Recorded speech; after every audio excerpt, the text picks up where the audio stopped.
Hunter x Hunter sigue siendo noticia, e increíblemente no por estar en pausa. Últimamente han estado sacando nuevos capítulos donde se nos ha hablado de personajes importantes como lo pueden ser Hisoka y Morena.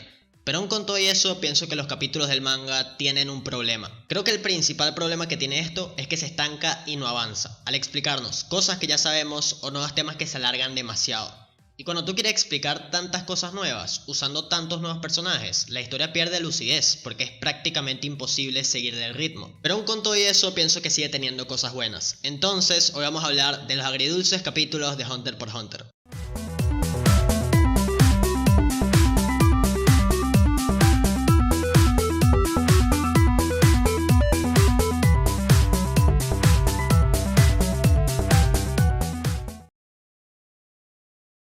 Hunter x Hunter consolidó su regreso sacando capítulos con constancia, pero al hablar de lo que fueron estos últimos dos, los describiría como regulares, ya que les encuentro tanto cosas buenas como cosas malas, por lo que pienso que no fueron ni lo suficientemente malos como para liquidarlos, ni lo suficientemente buenos como para alabarlos, pero sí dejaron bastantes cosas para hablar. Primero que todo voy a comentar lo que no me gustó, y después de esto hablaré de las cosas que sí me gustaron. Y si vamos a hablar de lo que fueron estos capítulos, los describiría con dos palabras: mucho texto. Aquí hay texto en cantidades masivas y para tirar al techo. Y el problema principal que tengo con estos paneles en esta saga es que creo que se podrían explicar de una forma mejor y más breve, sin tener que extenderse tanto. Pienso que esta clase de paneles ralentizan la trama por completo y hacen que los capítulos por momentos sean bastante densos, ya que pienso que en la mayoría de los casos o explican algo que ya sabíamos pero alargándolo, o nos presentan una idea con múltiples opiniones que tranquilamente podría ser resumida. Algo que he visto mucho últimamente es que se avalan bastante este tipo de paneles justificándolos con el argumento de que Togashi tiene una narrativa perfecta y hecha por los dioses y que fue tocado por el lápiz divino. Yo en lo personal también creo que Togashi tiene una gran narrativa y pienso que no decirlo sería mentir, es decir, los ceros en el banco los tiene por crear esta obra. Pero esta clase de paneles no son una muestra de ello, por lo largos que son, y justificarle esto creo que sería defenderlos ciegamente. Hunter x Hunter es un shonen de peleas con un gran sistema de poder, y creo que fue una buena idea intentar variar un poco incluyendo temas políticos y mafias. Pero pienso que entre más se profundiza en estos temas, más se va arrinconando Togashi a tener que desarrollar más subtramas, dejándonos con una sobrepoblación importante de personajes, tanto secundarios como terciarios. Y ahí entra otro de los problemas, que es la cantidad de personajes nuevos que se quieren incluir.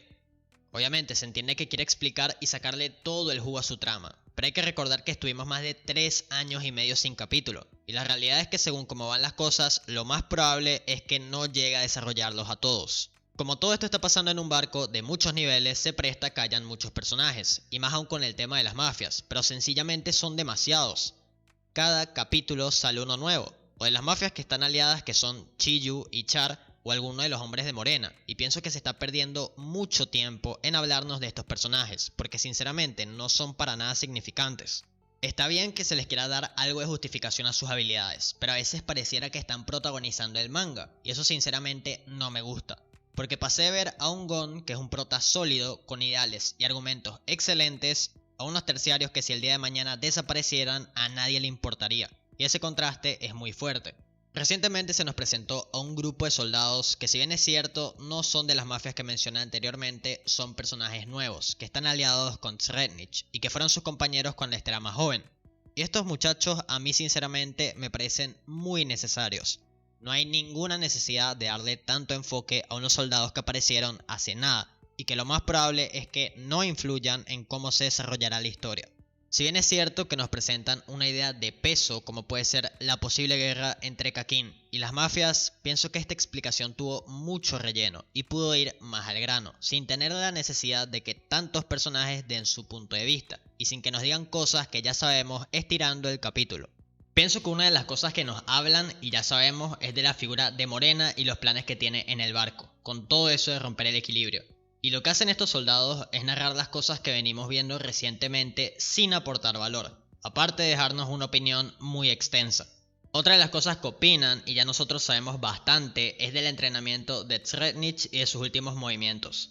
Nosotros hemos visto varios paneles de él controlando el Nen y de sus habilidades, y creo que no tiene sentido que nos lo expliquen de nuevo mediante estos muchachos. Ellos son utilizados también para darle un poco más de contexto a Sretnich, pero a mi parecer él no lo necesita, debido a que con lo que ha ido demostrando es el príncipe más interesante de aquí, por cómo ha utilizado su nen.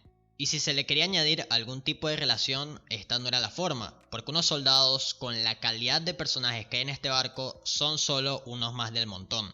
Además, si bien es cierto que ellos son cercanos al príncipe y lo conocen, la realidad es que él solo los ve como otros de sus peones. Es decir, este muchacho literalmente puede ver el futuro. ¿Ustedes creen que para él esta gente tiene algún tipo de significado? Pues claramente no. Y es más, diría que cuando se le presenta algún tipo de inconveniente, a los primeros que se sacaría de encima sería a ellos y lo haría sin dudar. Bueno, después de esta rajada voy a hablar de las cosas que sí me gustaron, porque increíblemente, aun con todo lo que mencioné, siguen habiendo cosas buenas, y lo primero de todo sería el Ryodan. Tanto Feitan como Nobunaga como Finks se decidieron asesinar a la familia Heili por el caos que están haciendo y por los problemas que les está trayendo esa gente, por lo que Morena cada vez se está echando más enemigos al hombro. Algo que me pareció muy gracioso fue la participación que tuvo el personaje que supuestamente iba a atacar a la araña, porque prácticamente les pregunta que si quieren ser su amigo y ayudarlo a conquistar el barco, cosa que claramente es muy pero muy tonta. El Ryodan son un grupo de mercenarios que están persiguiendo, tanto como un tesoro como un enemigo tan importante como lo es Hisoka. Claramente lo menos que necesitan es aliarse con un random, y es exactamente por su estupidez que terminaría muriendo. Es importante también ver que Nobunaga pelee, porque es uno de los pocos miembros del Ryodan al cual no hemos visto en una pelea de calibre. Obviamente, él fue clave para el arco de Yorkshin por la fidelidad y los sentimientos que tenía hacia Ubo, además de los momentos que tuvo con Gon y Killua que fueron excelentes. Pero también creo que aún le falta una buena pelea para que nos demuestre lo que es capaz de hacer, y cuando ataca a su enemigo y le quita la cabeza nos demuestra un poco de lo que es su poder.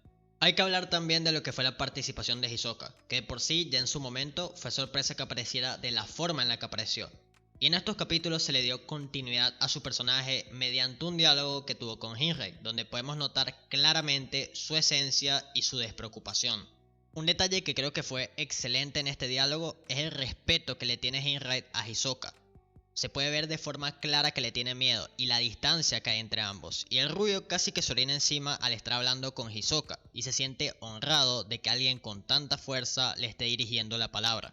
Aquí hay un claro sentimiento de admiración, y se nota mucho que a Hinrei le gustaría ser como Hisoka para poder sentirse poderoso dentro de ese barco. Este antagonista, a pesar de estar siendo perseguido por las arañas, tiene un temple absoluto, que le hace ver las cosas claras sin tener ningún tipo de miedo en el caso de que le toque enfrentarse contra sus enemigos. En cuanto a lo que charlaron, fue simple. Hinrei le propuso a Hisoka que no ataque a las arañas porque estas están asociadas con Chiyu y con Char para detener a Heili. Y en el caso de que Hisoka las ataque, dos de las mafias se convertirán en sus enemigos directos, por lo que el antagonista tendría más gente en contra. Ahora, ¿todo esto le importa a Hisoka? Pues no, le da absolutamente igual. Él lo único que quiere es ver al mundo arder, y a él sí le da la fuerza para sobrevivir en ese barco. Los que están desesperados y tienen el que te estoy contando entre las patas son las mafias de Chiyu y Char, porque cada vez Morena los acecha más, y ellos no son capaces de controlar por completo, ni al Ryodan ni a Hisoka, por lo que la situación se torna en su contra. Creo que lo que pasará con Hisoka es totalmente una incertidumbre. Es decir, después de esconderse como por 40 capítulos, una de sus primeras apariciones es él hablando en un cine de la forma más tranquila de la vida. Y pienso que él tiene mucha de la trama en las manos, y espero que siga dando de qué hablar en los próximos capítulos. Una vez dicho todo esto, hay que mencionar lo que fue la participación de Morena. Esta mujer últimamente está teniendo bastante protagonismo, y su nombre aparece por todos lados, y el caos que está generando no es normal.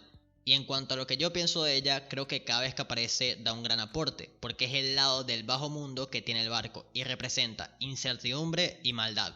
Hay que recordar que los miembros que lideran las mafias tienen un benefactor dentro del barco, el cual es uno de los príncipes de Kakin, y el de la mafia de Heili es Sretnich, que como ya dije anteriormente, me parece el príncipe más interesante. Pero lo que va a pasar entre él y Morena va a ser un suceso que cambie la relación por completo que hay entre las mafias y los príncipes. Esta mujer lo que quiere hacer es traicionar al mismo hombre que le hace tener la posición política que tiene dentro de ese barco, para poder ganar más territorio. Y pienso que la idea de este enfrentamiento es excelente. Morena no se va a dejar eclipsar por nadie que tenga un mejor estatus que ella y que quede en un segundo plano, porque ella busca destruir el mundo, y si eso implica traicionar y apuñalar por la espalda, lo hará sin problemas. Morena cada vez toma más decisiones que la pueden llevar al poder absoluto, pero también creo que ese exceso de confianza le puede jugar en contra en un futuro, porque está teniendo choques con personajes de renombre, como lo pueden ser los miembros del Riodan y en un futuro Srednich. Y creo que aunque es un personaje con carácter y poder, si se le juntan tantos enemigos se le hará muy difícil seguir con vida. El otro lado de la moneda también es importante y hay que mencionarlo. El príncipe cada vez va perfeccionando más su nen y con la habilidad que tiene es muy poderoso. Después de todo, como ya se nos dijo antes, él es un prodigio y con su fuerza le puede hacer competencia a muchas de las personas que lo quieren enfrentar, por lo que estoy a la espera de su aparición y de su reacción a la traición de Morena. Creo que estos capítulos, así como tuvieron sus cosas malas, también tuvieron sus cosas buenas, y en lo personal pienso que sigue siendo un manga con mucho potencial y con personajes interesantes. Pero pienso que sería bueno que dejen la sobrepoblación de nuevos personajes de lado y se enfoquen en desarrollar más lo que ya tienen en la mesa, para que todo esto se entienda mejor y sea un manga más dinámico.